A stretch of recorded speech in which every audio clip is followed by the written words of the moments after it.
So, ito yung toner na meron ako nila before. And I use this every night. Gamitin natin yung toner na pinadala nila sa akin, which is ito. Compared dun sa isa, medyo concentrated yung consistency nito. Ayan. Hydro Balance Solution Toner. And it has a deep hydration with pH balance, 8 types of hyaluronic acids, anti-wrinkle, and vegan formula.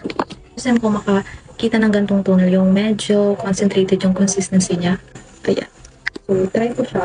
Alam ko kung so, this is the consistency. Mukha lang siyang watery. Sobrang watery. Pero, in person, guys, hindi. Alam ko, ipakorek niyo ako. Dapat nilagay siya sa cotton. Pero, guys, hindi ako mahilig maglagay ng toner sa cotton. So, madalas, nilalagay ko siya sa kamay ko talaga. And then, direct sa face ko.